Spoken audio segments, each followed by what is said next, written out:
Friend, तो आज हम देखने वाले हैं क्लास 10 का एनसीईआरटी मैथ देखने वाले हैं। हम लोग कहाँ पर चल रहे थे? प्रश्नावली 9.1 चल रहे थे और 1 से लेके हमने तक 6 तक क्वेश्चन देख चुका था। नहीं देखे तो आप जाकर वीडियो देख सकते हैं। आज हम देखने वाले हैं प्रश्न संख्या 7। प्रश्न संख्या 7 देखिए क्या बोल रहा है, पढ़िए। क्वेश्चन क्या दिया गया है कि भूमि के एक बिंदु से एक 20 मीटर ऊंचे भवन के शिखर पर लगी एक संचार मीनार है। यानी कोई भूमि पर एक बिंदु है और वहाँ पर 20 मीटर ऊंचा भवन है और भवन के ऊपर क्या है? भवन के शिखर यानी भवन के ऊपर क्या है? एक मीनार लगाया गया है और उसका तल और शिखर यानी उसका पैर, किसका? मीनार का पैर और शिखर का उन्नयन कोण कितना है? 65 डिग्री है और 60 डिग्री है।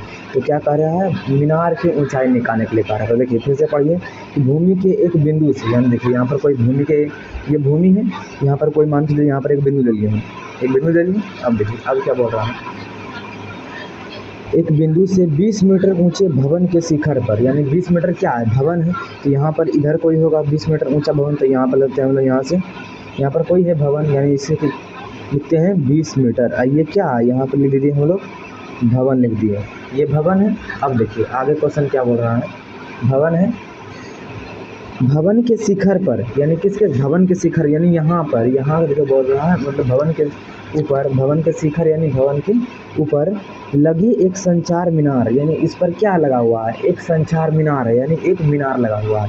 यानी भवन के ऊपर क्या है? एक मीनार लगाया गया। यानी मान चलिए ये कोई होगा, इतना बड़ा क्या होगा? मीनार होगा। तो यहाँ पर लिख दिए आप क्या है? मीनार है। यहाँ पर क्या ले दिए हम लोग? यहाँ से यहाँ तक क्या है? मीनार है और यहाँ से यहाँ तक क्या है? भवन है। भवन पर ही क्या खड़ा है? मीनार खड़ा हुआ है। अब देखिए मीनार है, संचार मीनार के तल और शिखर। संचार मीनार, ये मीनार है, मीनार का तल यानी पैर यहाँ है और मीनार का शिखर, यानी मीनार का शिखर कहाँ है? यहाँ है। तल और शिखर का उन्नयन कोण 45 डिग्री और 60 डिग्री है। अब देखिए 45 डिग्री 60 डिग्री, यहाँ उन्नयन कोण यहाँ से बनेगा। तो यहाँ से एक बार कहाँ पे जाएगा? एक बार शिखर की ओर जाएगा, एक बार यहाँ तल की ओर। तो यहाँ से हो जाएगा क्या? तल। अब देखिए अब यहाँ पर 45 कोण होगा और 60 कोण होगा। तो देखिए हम लोग क्या करेंगे, यहाँ से इसको मिला देंगे, इस तरीके से यहाँ पर इसे मिला देंगे। अब देखिए अब कौन 45 होगा, कौन 60 होगा? देखिए ये वाला जो त्रिभुज है, ये छोटा वाला त्रिभुज है, ये छोटा त्रिभुज है, इसलिए इसका कोण भी क्या होगा? छोटा होगा। यानी इसका कितना हो गया? 45 डिग्री। यानी जो त्रिभुज जितना छोटा है उसका कोण भी कितना छोटा होगा। ये त्रिभुज कितना है? बड़ा त्रिभुज है, तो इसका कोण भी क्या होगा? बड़ा होगा। तो यहाँ से लेके ये बड़ा वाला त्रिभुज के लिए कितना डिग्री हो गया? 60 डिग्री। और छोटे वाले त्रिभुज के लिए कितना हो गया? 45 डिग्री हो गया। अब देखिए अब क्या बोल रहा है, निकालने के लिए मीनार की ऊंचाई ज्ञात करना है। क्या करना है? मीनार की ऊंचाई। अब देखिए ये मीनार है, यानी यहाँ से यहाँ तक क्या करना है? लंबाई निकालना है। तो हम लोग क्या करते हैं, इस त्रिभुज का कुछ नाम दे देते हैं। देखिए यहाँ पर देते हैं हम लोग ABCD, हम लोग ये नाम दे दिए। अब देखिए हमको क्या निकालना है? मीनार निकालना है ना हम लोग को। तो हम लोग क्या करेंगे, मानते हैं, जिस चीज़ को निकालना है उसको क्या करते हैं, पहले हम लोग मानते हैं। तो लिखते हैं माना कि मीनार की लंबाई बराबर x। देखिए यहाँ पर मीटर है तो इसका भी यूनिट क्या हो जाएगा? मीटर दे देंगे यहाँ पर। अब देखिए इसको मान लिए हम लोग x, यहाँ पर लिख देंगे हम लोग x। अगर DC को आप मानना चाहते हैं y तो मान सकते हैं, अगर नहीं मानना चाहते तो नहीं मान सकते हैं। अगर x y मान के बनाएंगे तो ज़्यादा आराम से बन जाएगा। तो हम लोग क्या करते हैं, DC बराबर लिख सकते हैं। यहाँ पर पुनः यहाँ पर लिखते हैं, मतलब फिर से हम लोग क्या मान रहे हैं, DC बराबर क्या मान लिए हम लोग? y मीटर मान लिए। यानी इसको क्या मान लिए? y, इसको क्या मान लिए हम लोग? x। अब देखिए अब हमको सॉल्व करते हैं क्वेश्चन। पहले त्रिभुज कौन सा लगाना है? दो त्रिभुज बन रहा है, तो पहले कौन सा त्रिभुज लगाएंगे? पहले छोटा वाला लगाइए चाहे बड़ा वाला लगाइए। हम लोग क्या करते हैं, छोटा वाला त्रिभुज लगाते हैं पहले। यहाँ लिखते हैं त्रिभुज BCD में, BCD में क्या होगा? देखिए यहाँ पर क्या है? लंब है और ये क्या है? आधार है। ये क्या है? लंब है और आधार है। यानी लंब और आधार किसमें लगता है? टेन में लगता है। यानी क्या आ जाएगा? टेन थीटा, और थीटा जगह पर क्या है? 45 डिग्री। यानी क्या आ जाएगा? Ten 45 degree. यहाँ पर क्या आ जाएगा? टेन 45 डिग्री की पावर लंब बटे आधार। लंब का काम कौन कर रहा है? BC। क्या लिखेंगे? BC। आधार का काम कौन कर रहा है? DC। तो लिखेंगे DC। अब टेन 45 का मान हम लोग को पता होता है, क्या होता है? टेन 45 का मान 1 होता है। तो यहाँ हो जाएगा 1 बराबर BC। BC का मान कितना है? 20। और DC का मान कितना है y, यह कोना कोनी गुना कर देंगे तो क्या हो जाएगा y बराबर कितना निकल जाएगा, y बराबर हो जाएगा 20 मीटर। इसको क्या करते हैं हम लोग समीकरण 1 मान लेते हैं, क्या करते हैं समीकरण 1 मान लेते हैं। अब देखिए, अब यहाँ से दूसरा त्रिभुज में चलेंगे, पुनः या फिर भी ले सकते हैं। देखिए फिर त्रिभुज अब किस में चलेंगे, बड़ा वाला त्रिभुज में। बड़ा वाला त्रिभुज क्या है, ए है ACD, बड़ा वाला त्रिभुज क्या हो जाएगा ACD में। ACD में क्या हो जाएगा, देखिए इसके लिए क्या 60 डिग्री काम करेगा, कितना डिग्री करेगा 60 डिग्री।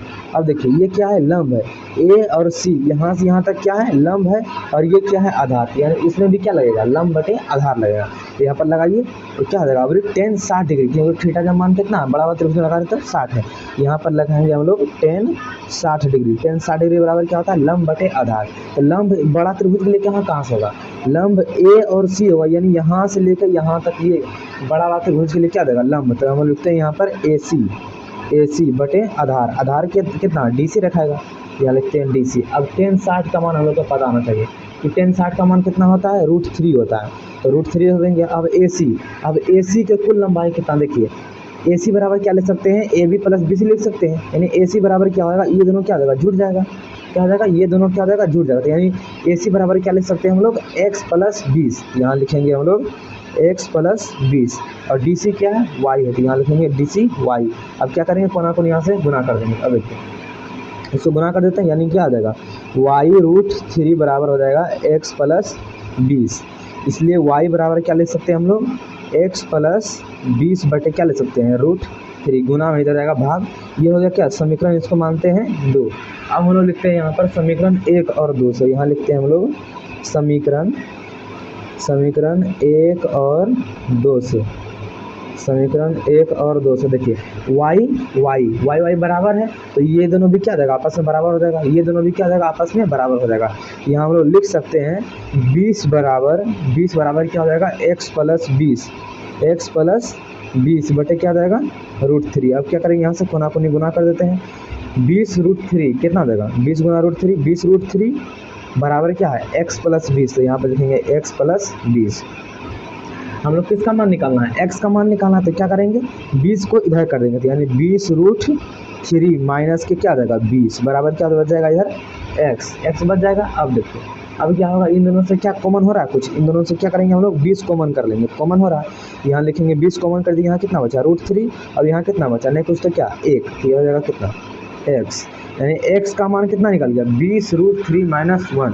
और x हम लोग क्या माने थे, x किसको माने थे, माना कि मीनार की लंबाई यानी x मीटर, यानी x किसका मान निकल गया, यानी किसका मान निकल गया x का मान निकल गया, यानी मीनार की ऊंचाई कितना हो गया, मीनार की ऊंचाई हो गया 20 इंटू √3 माइनस 1। तो अतः यहाँ पर लिख सकते हैं आप लोग लास्ट में, अतः मीनार की ऊंचाई बराबर, अतः मीनार की